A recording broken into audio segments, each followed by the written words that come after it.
Okay, here's the tools and materials we're gonna use for today's crimping.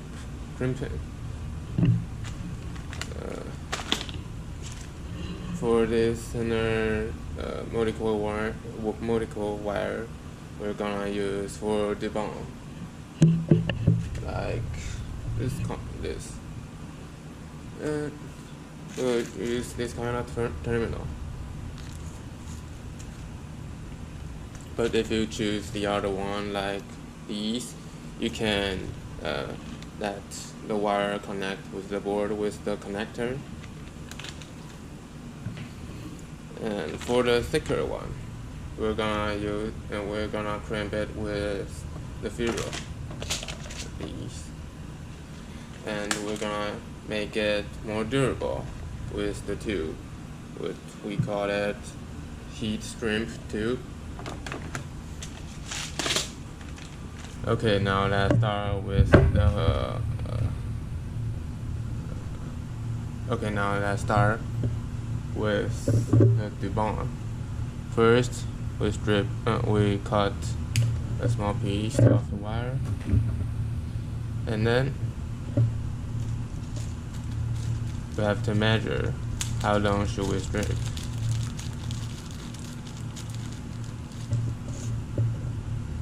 For this kind of pin or terminal,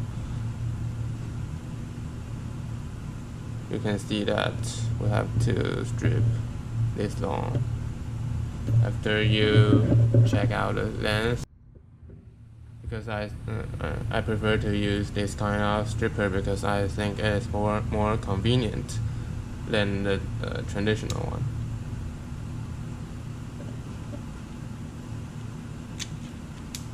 After you strip it,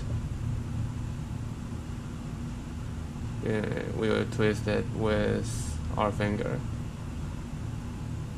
and then you should only put the skin in the first groove like this, but not all. Yeah. And for me, I will first add it more stable. And after you strip it,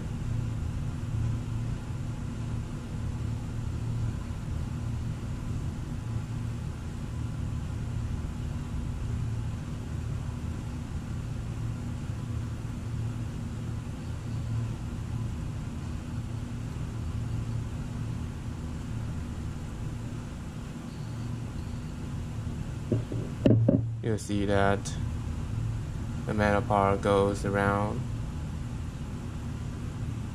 The metal part goes around the wire, and is more strong.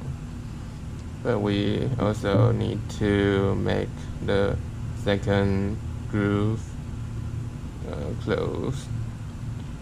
So we need to crimp it second time.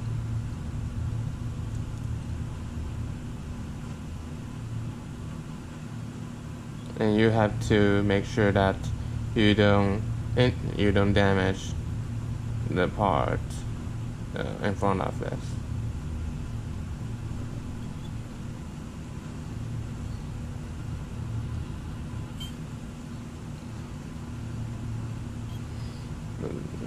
Sometimes I can't.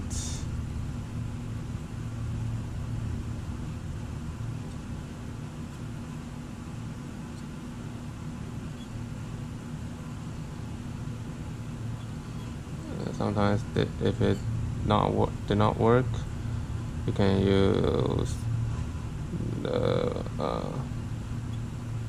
part in front of the crimper.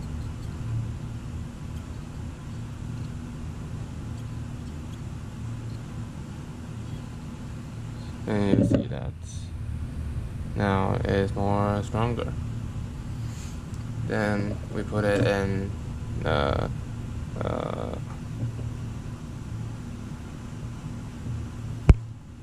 then we put it in the plastic shell, and we make it a debond. you'll see that it can connect with the female dubon, or this is male header, and it can connect to the female header too. Now this is for the dubon.